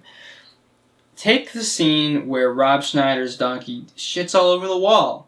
You see it happen the first time and it's not funny, but it actually sets up a joke later on in the movie. Unfortunately, later on is in 5 minutes. That's not a payoff. It's just the same joke happening again. So the first time you see it happen, 5 minutes later you see the exact same thing happen. You're like, oh, okay, I guess it's funnier now that I saw it again. If you need Rob Schneider's donkey to shit at a crucial point in the film, put it at the end. Put it at the end when they're in danger and it whisks them to safety. Then the viewer is like, oh my goodness, I remember that from earlier. I'm not going to say I remember it from earlier if it happens 5 minutes later. Of course I remember. What do you think I am? You think I'm some kind of dumb guy? What's up, guys? I'm back from the future, and I just want to clarify that there actually is a third rendition of the famous donkey shitting joke, but it is so far apart from the other two that you basically forget about it by the time you get there, and it's told in a different way, so it's not really the same joke, and because it has nothing to do with the climax of the film, it doesn't really pack that punch that a final joke should have in a movie. So just because I overlooked this one joke doesn't mean anything's changed. Doesn't mean the movie's good, the movie is still bad, the movie is still shit, the ranking is the same. Let's get on with the show. Why am I still on camera? Another example of poor timing, poor pacing, is when the movie comes to a complete halt and they just talk about baseball. John Turturro plays as Abner Doubleday, and when Adam Sandler and his band of brothers bump into him, the movie comes to a complete stop and they just start inventing baseball right then, right there. It's funny at first, but the joke has to be told to the full extent. We have to go over all the rules of baseball and come up with how they were invented. The scene feels like it's half an hour long. It's so painful to watch. Just have your quick little joke, move on to the next quick little joke. I don't want to sit through long jokes. So there you've got the movie failing on both ends. One, some jokes not taking their time, not being spread out properly, and other jokes given too much time to the point where I don't want to watch this movie. And then by the end of the movie, there's the big twist that their dad was a bad guy all along. And honestly, who gives a shit? I don't. Do you know who does? Oh! Yippee-yo-yo-yay, it's fun to have brothers. All from different mothers.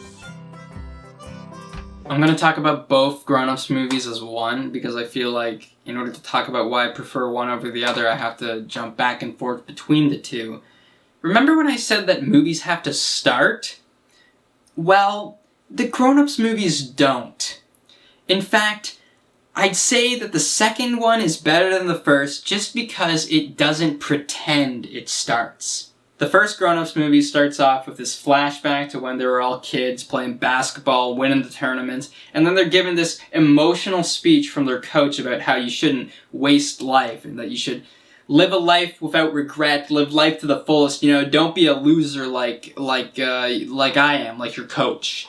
Then the movie cuts to present day, and it seems like none of the characters are living a happy life.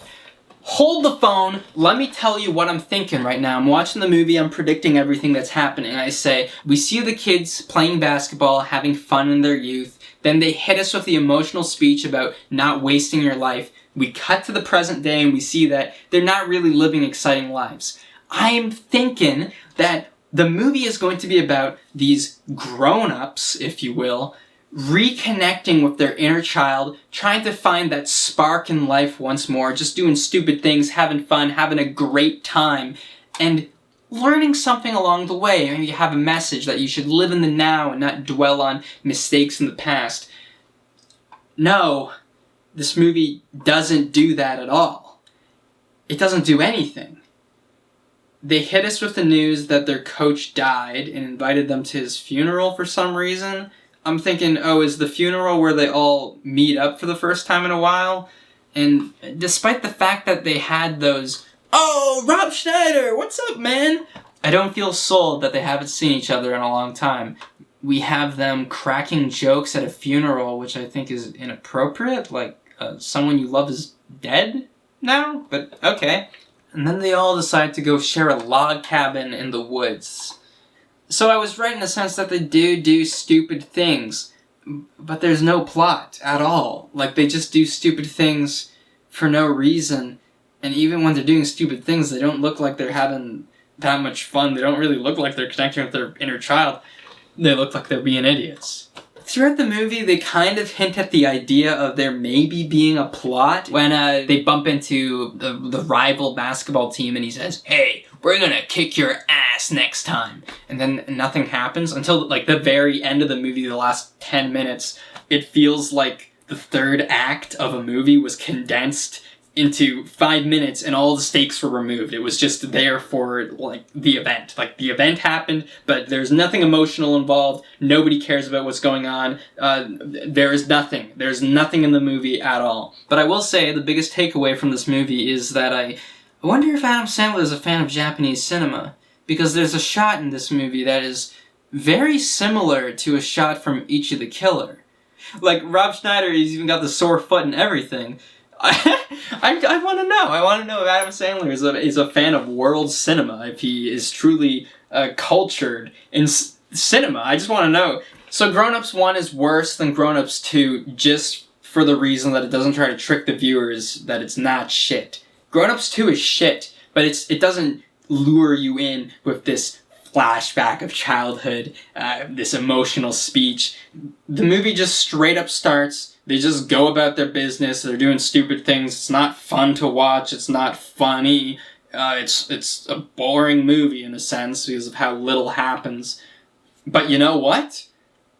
At least it has the balls to stick to that, whereas the first one tries to trick you. Also, Grown Ups 2 is better because The Lonely Island is in it, and I like The Lonely Island. Also, in the second one, there's an 80s themed party, so if you're keeping track of all the Sandler ingredients throughout these movies, you can put that one there. You can put that one on the list of... I don't know what list you're making, I'm just going through my list.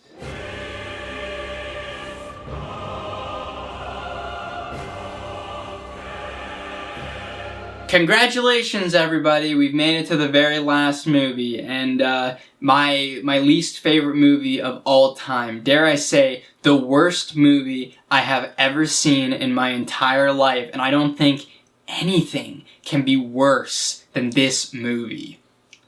And yeah, you guessed correctly. It's 8 Crazy Nights.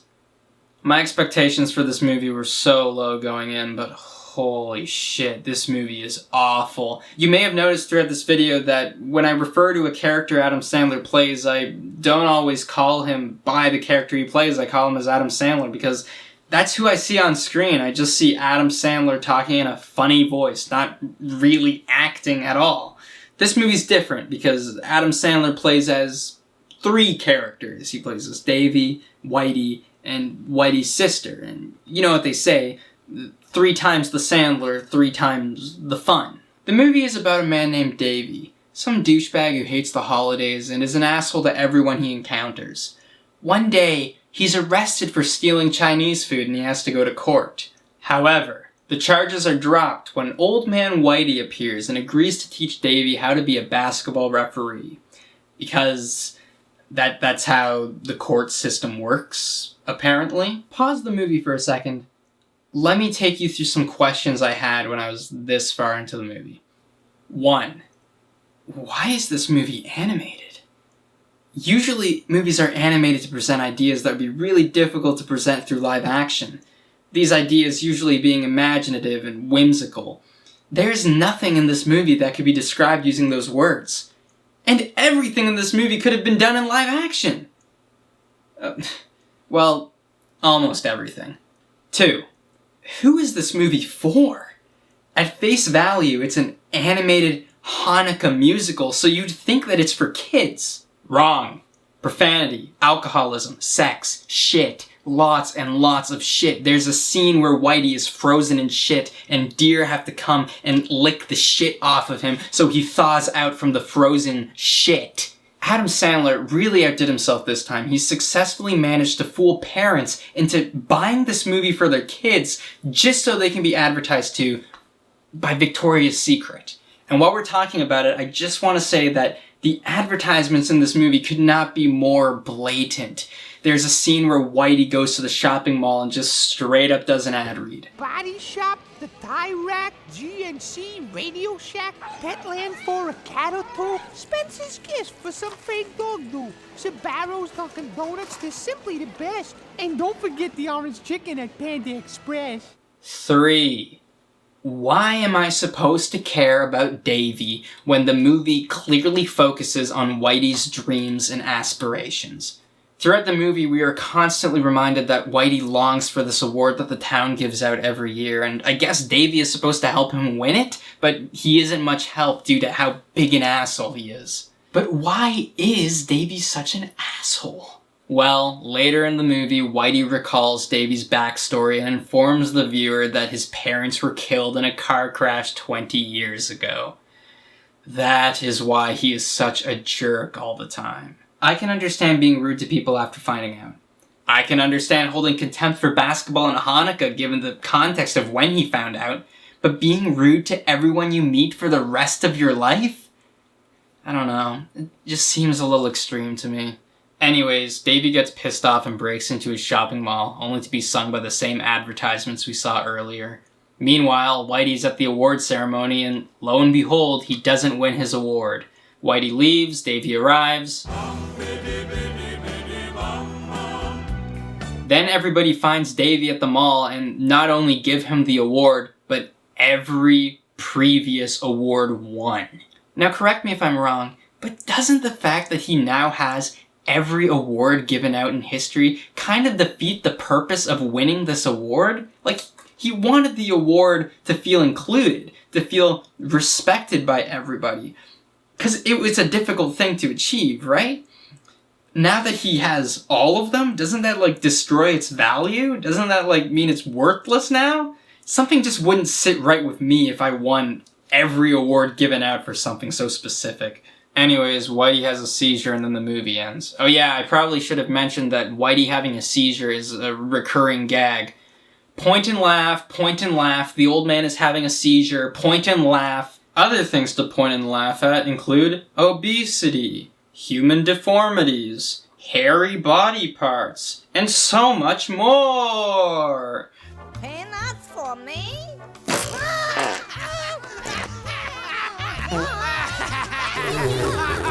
I should also mention that there is a love interest in this movie, and it doesn't work because Adam Sandler is so incredibly unlikable, and also the love interest is hardly in the movie. Really, like, she's not really important to anything that happens. It's a shame, because the animation actually isn't that bad, and I love 2D animation. Unfortunately, everything else about the movie is awful, and I never want to see it again, and it sells for $8 at Walmart. And that is $3 more than films like The Shining, Seven, Pulp Fiction. Like, you know, it's $3 more than any movie you find in the $5 bargain bin. This movie annoys me, this movie confuses me, and this movie pisses me off. Like, I'm in the piss zone all over again. I hate being in the piss zone. But now that I'm done talking about it, I can finally be at peace. I can finally rest now. Gotcha! You thought I wouldn't talk about this thing. Well, I'd be lying if I called it a movie, as it's not a movie. It's a 93-minute collection of advertisements for goods and services. The only thing reminiscent of a plot throughout the entire thing is Adam Sandler trying to seduce Al Pacino just so he'll be in a Dunkin' Donuts commercial. Very conveniently, Adam Sandler plays an advertisement executive. He makes advertisements. This movie shouldn't have been played in theaters. It shouldn't have been played anywhere ever at all. I can't believe it exists, and it somehow managed to make $150 million worldwide? And I bet you Adam Sandler got 2 paychecks for it, because he's Jack and he's Jill. Al Pacino! It's not Al anymore. It's Dunk. Dunkachino? Don't mind if I do. What's my name? Dunkachino. It's a whole new game. Dunkachino. But there's still hope. Remember when I said that every Happy Madison movie was connected? Like they're in a shared universe? A Sandler-verse, if you will? Well, I have a suspicion that Jack and Jill exists as a test for the audience to see what the reception would be for a movie that has Adam Sandler play multiple roles. Now, I know we just talked about how in 8 Crazy Nights Adam Sandler plays multiple roles in that, but that's an animated movie, and the only real evidence of the animated movies crossing over is Steve Buscemi being a werewolf in multiple films. It's not much to go off of. If every Happy Madison movie were to take place in the same universe, that would mean there are multiple characters played by Adam Sandler in the world, in this universe. Multiple Adam Sandlers running around. And if that's true, we can also presume that there are multiple Rob Schneiders, multiple Kevin Jameses. You see what I'm getting at? Adam Sandler just wanted to see how people would react to that concept. And if he wanted to know how people would react, we can only assume that we are getting our Adam Sandler endgame. We are getting a movie where Adam Sandler plays every previous Adam Sandler character. And Jack and Jill doesn't only have Adam Sandler play multiple characters, but they also name drop Rob Schneider. But I'm just too exhausted from being on game shows and dating movie stars. Oh, who'd you hook up with? Rob Schneider? I like him. They name drop the actor who plays as the characters in this universe. We can only assume that Adam Sandler himself also exists in this universe. And if that's true, Adam Sandler is God. Adam Sandler is the almighty creator of this universe, and it only makes sense as he makes these movies. He writes and stars in these movies, but the universe within the movies, he's written himself as a god. I am so excited for this endgame approaching. It has to happen. It has to happen. And if it doesn't happen, well, not only is that a missed opportunity, but I'm afraid that Jack and Jill truly is the worst thing ever made. I am clinging on to this string of hope that 8 Crazy Nights is the worst any movie can go, and that Jack and Jill is secretly this genius play made by the genius himself, Adam Sandler. If you disagree with anything I've said, just comment below. Just give me your opinion below. I don't want it to turn into like a war zone. Just give me a nice professional response, and I'll try and get back to you, explain I'll elaborate. I love to talk about Sandler. I'll do it. But that's it. That's everything. We've successfully reviewed and ranked Adam Sandler's entire filmography. If you want to see the ranking in full, I've made a nice list on Letterboxd, and the links are in the description below. I'll also link video reviews that I found very helpful when trying to understand some of these movies we talked about. It's just good stuff to know, really. And even though watching all these movies has given me a greater understanding of the man himself, I unfortunately have no choice but to sing a diss track about Adam Sandler. So if you'll excuse me, I'm gonna get to that. I'm sorry about that.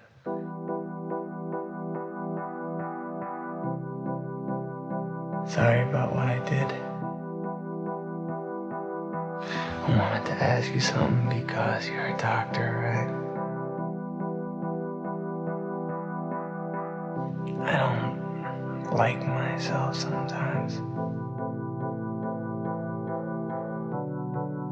Can you help me? You say you're gonna change, but we know you never do. We know you've got the range, but never where it's leading to. And I find it kinda strange to see you doing what you do. Up there on the big screen, I hear a funny scream. Your humor was never very smart, but at least your movies had heart. Now Rob Schneider won't play the part, cause you're putting him in blackface. It's not cool, man. You think it's funny to always play the dummy who keeps getting whacked and slapped in the sack, and all you know how to do is point and laugh. And now you're hoping we at least laugh back, yeah. Adam Sandler. Adam Sandler. Adam Sandler.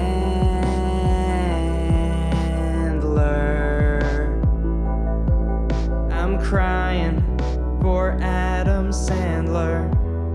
He's in Click. And Grown-Ups too. And Netflix originals like The Week of and The Redo. Your talents like an uncut gem.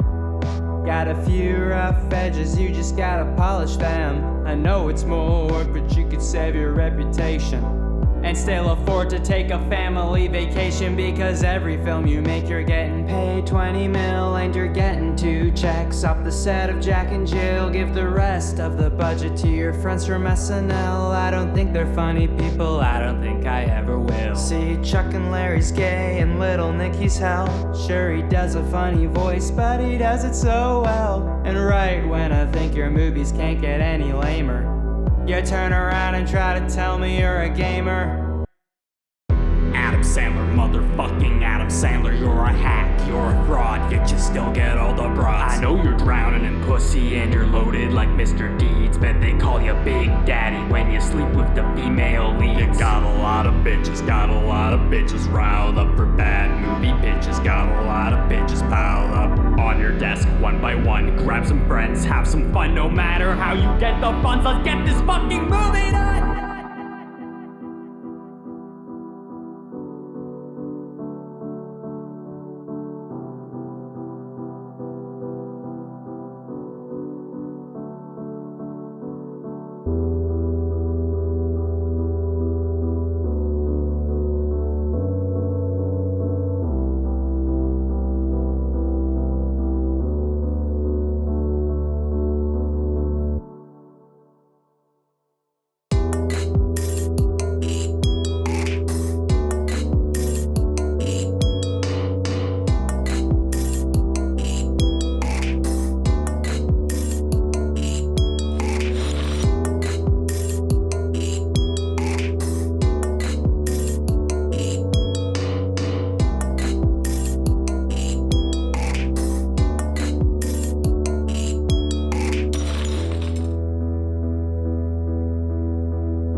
Hey, Mike.